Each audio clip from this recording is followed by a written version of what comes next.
A Bíblia, o que mais claramente diz a respeito do fim do mundo, é Cristo dizendo: olhai que não vos deixeis enganar, que virão muitos falsos profetas, certo, dizendo agora, não vá atrás deles. Que isto, então um estilo oriental exagerado, nem o Filho do Homem, o título do próprio Cristo, certo, nem os anjos do céu sabem. Claro que sabem. É um modo de dizer que eles vêm a ensinar doutrina inobservável, não se metem em ciência. A Bíblia não corrigiu nenhum erro nem lendas das diversas épocas em que foi escrita. Usa isso como instrumento de linguagem para dar doutrina religiosa sobrenatural e inobservável. Depois, o dos templários. Os templários nasceram, era uma ONG... E eram queimados, assim que eles eram descobertos. Eram queimados, vou falar.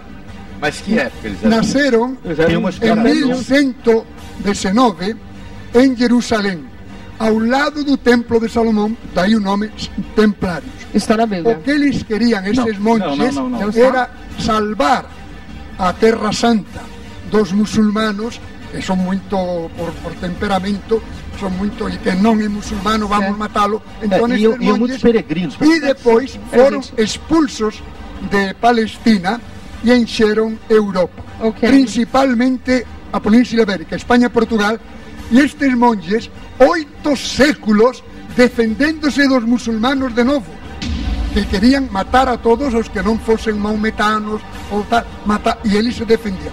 Há que ser monges para ter essa luta durante tanto tempo. Porém, eram também riquíssimos, tinham milhares de castelos, e nos castelos moravam os monges.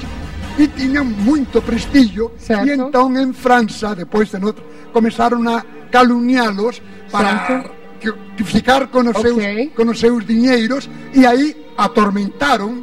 Foi a Inquisição deles, não dos cristãos. E alguns destes monges, atormentados e tal, diziam que sí, que tinham roubado, que tinham feito usura para se defender. E tanto mexeram contra os templários, que eram uns heróis para defender o cristianismo, que o Papa Clemente V se viu obrigado a extingui-los. Ok. Agora vamos falar um pouquinho da Bíblia. Daqui a pouquinho a gente traz a palavra de novo para Marcelo, que não consegui terminar de falar. Roda aí. Investigação especial. O imenso rol das conspirações. A acusação mais grave recai sobre um certo livro. Todos os livros antigos, religiosos, começaram através de transmissão oral de conhecimento. Com o tempo, com o aparecimento da escrita, eles vieram a ser escritos. Mas existe um dito popular dizendo assim: quem conta um conto, aumenta um ponto. Então a tradição oral, ela vem sendo distorcida, que cada um, quando conta a história, conta do seu jeito, conta da sua interpretação.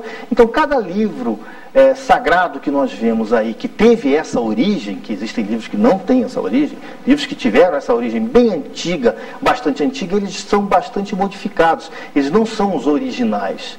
Então cada vez que nós lemos um livro, qualquer livro religioso, nós temos que pensar 2 vezes em saber, em distinguir entre o que foi fato real e o que é uma metáfora. A tradição milenar não escapou da astúcia dos conspiradores. O livro sagrado dos cristãos está sob suspeita. O Torá foi escrito em hebraico antigo. Começou com Moisés, e já o Torá são os livros são os 5 livros chamados de Pentateuco, também chamados de Pentateuco. São os 5 primeiros livros do Novo Testamento, inclusive adotados pela religião judaica como os livros religiosos dos judeus. Para as religiões cristãs, o Torá faz parte de uma série de livros considerado o Primeiro Testamento. Então todo esse Primeiro Testamento foi escrito em hebraico, com algumas exceções. Já o Segundo Testamento, que trata depois da vinda de Jesus Cristo ao planeta Terra, ele foi escrito, na sua maioria, em grego. A origem dos textos hebraicos também foi origem passada por transmissão oral. Tá? Depois, com Moisés é que começou, então, a organizar esses textos e começar a escrever esses textos.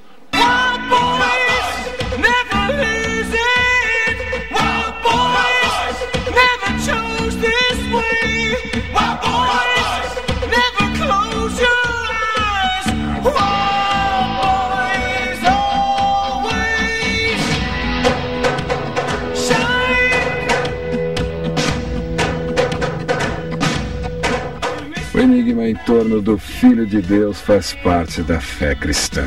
Os mistérios sobre a vida de Jesus aumentam as hipóteses e principalmente as especulações. Existem alguns evangelhos que saíram da Bíblia, que foram retirados pela igreja, porque eles não atendiam bem ao que a igreja queria transmitir para os seus fiéis. Esses evangelhos são chamados de evangelhos apócrifos. Um grande exemplo do evangelho apócrifo é o livro de Enoque e diversos outros que estão hoje largamente difundidos aí na imprensa, em livros e na própria internet. Existem várias histórias, existem várias teorias, inclusive alguns livros foram retirados da Bíblia. Inclusive existe um livro que é o chamado de livro de Madalena. Esse livro hoje é uma hipótese que está bastante em moda, que é o que diz que Cristo casou com Maria Madalena e que tiveram uns filhos, e essa linhagem seria a linhagem do Santo Grau. Tá? Então, esse livro de Maria Madalena é um evangelho apócrifo. E existem nesses evangelhos apócrifos diversas referências ao relacionamento estreito, bastante estreito, que Jesus Cristo tinha com Maria Madalena. Os teóricos da conspiração enxergam uma forte hipótese por trás da palavra de Deus. Nós temos que ter muito cuidado ao falar de fé. Fé é uma coisa muito delicada e as pessoas utilizam a sua fé como sustentáculo, como forma de viver, como direção de vida. Então, eu seria muito irresponsável por criticar qualquer fé de qualquer pessoa. O que eu posso dizer aqui é o meu pensamento no momento como estudioso. Nós devemos olhar a Bíblia como um livro que tem metáforas, um livro que tem alegorias, e não como um livro que diz a história de como o mundo aconteceu. Temos que tomar esse cuidado. Agora, as pessoas que têm fé e olha a Bíblia e diz que esse livro é um livro que conta a extrema verdade, eu respeito absolutamente essa ideia. A Igreja Católica, como qualquer outra religião, ela manipulou muito a Bíblia, manipulou muito a forma de escrever a Bíblia, a forma de constatar. Ela tirou o livro, colocou o livro, tá? Ela fez muito disso. Hoje não há mais condições da Igreja Católica fazer isso, porque hoje, graças a Deus, nós temos aí as televisões, os jornais, a comunicação aberta, a própria internet, que não permitiria mais que isso fosse feito.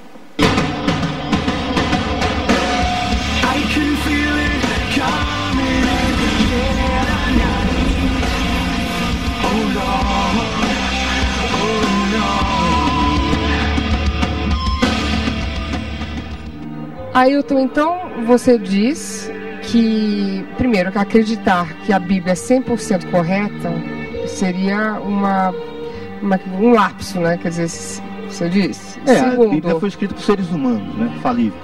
E essa é a marca da Bíblia, é isso que é interessante. Porque quer dizer, ali não então tem... não é verdade? Não, é uma verdade. Como você sabe? Pessoas instruídas pelo Espírito Santo, que a gente crê, pessoas que tiveram uma convivência pessoal. Alegações. Bom, para você, para nós é uma verdade. Mas não é verdade que o imperador Constantino escolheu... Não, isso não é verdade. O segundo século depois de Cristo já tinha o cânon, que são os livros sagrados. Mas dizem que o imperador Constantino escolheu algum roteiro para a Bíblia. O imperador Constantino ele era um governante muito esperto. Muito esperto. Ele notou que ou ele aceitava ou ele dançava. Ele era um pagão, ele queria o poder, né? Com certeza, ele queria ficar dominar Roma. E como naquela época... Isto é muito importante, Luciano. Deixa só ele terminar, peraí. E como os cristãos, eles eram em número muito